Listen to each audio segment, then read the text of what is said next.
I have been journaling for the last 3 years and it has completely changed my life for the better. Especially during difficult times, especially during times when I thought I could not think, especially during times when I thought everything was down in the dumps and I was having a really hard time to navigate my emotions. Journaling was like the best tool that helped me navigate everything. In this video, we're going to talk about all of those things. Okay, so journaling as a tool to navigate your mind, to navigate your emotions, your thoughts, is not a new concept. It's not something that has recently been invented. Although we live in an era where there's so much information, there's an inundation of information, there's just abundance of every little thing. Even back then, even during the earlier times, philosophers greatly practiced the use of journaling. One of the greatest self-help books ever written, one of the greatest self-reflections book called Meditations by Marcus Aurelius, is actually his journaling. They're actually his thoughts. They're actually questions which he was asking himself, which he was asking to the world. He was just navigating his mind, considering the time around him. So yes, it is not a new concept. It has been practiced since a long time. Hey you beautiful people, welcome back to a new video on our channel Read Travel Become. This is a very important video. I had made a video about journaling almost 2 years back where I had just started journaling, and since that time, since those 2 years, I have been actively journaling.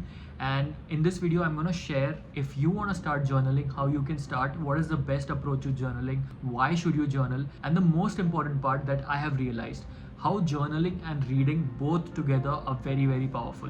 How do you actually harness the power of journaling and reading together? We're going to talk about in this particular video.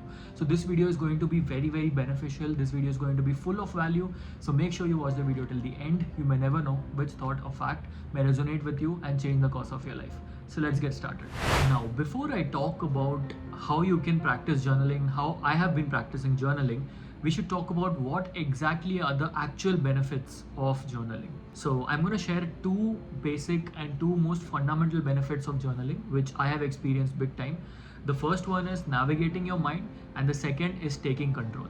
Let's talk about this. The first one is navigating your mind. So imagine your mind is a collection of ideas. It's a collection of all of the experiences that you've had in your life. It's all the people you meet, it's all the YouTube videos you watch, it's all the books you read, it's all the education you get, everything combined together in your mind. Now, if you want to access this mind, if you want to access this collection of everything, you can't just go and just randomly pick anything, right? You need to have a system to access it. So journaling is basically a tool which will help you to access this mind. When you ask the right questions, when you ask the right sentences, you use the right words to ask questions from this mind, you get exact answers. A very similar analogy is the ChatGPT analogy, where you've heard about prompt engineering, right? That if you ask ChatGPT great questions, if you make it more detailed, it will give you better answers. In a similar way, when you start writing down your thoughts, when you start writing down what you want from your thoughts, you get better responses. Now, I had prepared a chart of how journaling fits in with the mind. So the mind is basically new ideas, and journaling you are using to access this particular mind. You can ask better questions if you have a better vocabulary. Where does this come from? From reading. So if you're reading, not only you are providing new ideas to your mind, but also reading is helping you to journal better. So reading has both benefits here. It's also pumping up your mind, it's also giving you new ideas, it's also changing your ideas, but it's also giving you a tool to navigate those ideas better. Javed Akhtar once in an interview had talked beautifully about this. He had said that words are not thoughts, in a similar way that bricks are not houses, but houses are made up of bricks, and the more bricks you have, the bigger and better house you can build. In a similar way, the more words you have, the more vocabulary you have, you can think more clearly. The more clearly you can think, the more clearly you can convey, the more clearly you can ask questions. So this is how reading fits in with the whole journaling concept, which I have realized later. Earlier, when I was just reading, I was not journaling, and later there was some time when I was just journaling but not reading. But now I've understood the combined powers of reading and journaling. So that was the first important use of journaling. Let's talk about the second use, controlling your mind. Any decision you take in your life, any decision you take on a day-to-day basis, you take thousands of decisions on a daily basis. What do you have to wear? What do you have to eat? And the bigger decisions in life, if you have to pursue a career, pursue anything, Decisions lead to actions and actions lead to results. This is how it works: decisions, actions, results. Most people focus on these three things, and there are countless books written about decisions, action, results. How do you work on these three things? But there's one box which comes before decisions. That box is thoughts and feelings combined. Any decision you make comes from a thought, comes from a feeling. If you want to start a business, it's because you thought, you felt that you would be great at it. If you want to move to a new country, it's because you thought, you felt that you want to do that. So not many people pay attention to thoughts and feelings. They just pay attention to the decisions and action. Now journaling exactly helps you here, navigating your thoughts and feelings.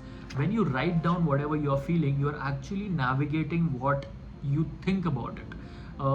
If you want to take an important decision, when you write it down, somehow the answer becomes more clear to you, because you are actually asking your mind in a very, very clear way.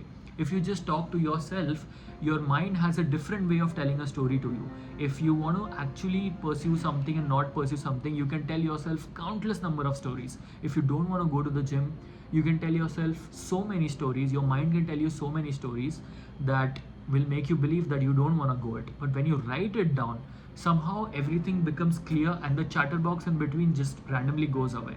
You're directly connected in your mind. This is where I think journaling has greatly helped me. When I put it down on paper, when I'm actually using my hands and pencil and paper to actually write down my thoughts, write down my decisions, write down my thoughts and feelings, somehow the chatter is all gone. Somehow the chatter to make myself believe if I do need to do it or not is somehow magically gone. So these are the two important ways in which I think journaling helps. Now, how do I journal? I have again two important segregations of journaling. The first is the journaling, the kind of journaling which will help my thinking, where I write down my thoughts, where I write down why am I feeling a certain kind of a thought. Let's say I don't like a person, so let's say I don't like a thing, I don't like a particular career, whatever. I ask myself, why do I not like it? What is this emotion in me? Why is it coming out? So I do so first part of my journaling is that, and the next part of my journaling is gratitude journaling.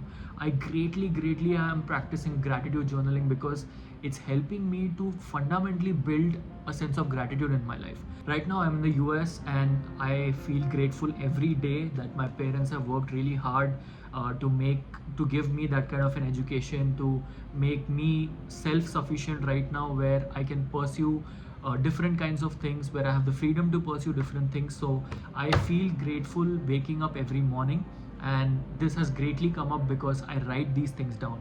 Every day I'm grateful for a small little thing. I'm grateful for meals, I'm grateful for my friends, I'm grateful for the things around me, I'm grateful for the weather, I'm grateful to God, I'm grateful to the spiritual energy, whatever. So writing these things down have greatly helped my subconscious to fundamentally become a very, very grateful person. Now, how has that helped me? That yes, I am an ambitious person, I want to pursue my goals, but at the same time I am also always looking back at my journey, where I am right now. When I look back at my journals, I see where I have come from, I see how difficult my life was, how many challenges I have faced, and how grateful I am that I'm in this space right now. So it's a perfect balance of having an ambition, at the same time being grateful for where you are. So yeah, that's how I have been practicing journaling. If you have any other thoughts and ideas, please let me know in the comments down below, and do like the video, and subscribe to my channel if you found any value in this particular video. Thank you so much for watching the video till here. That's all for this video. See you in the next one. Bye bye.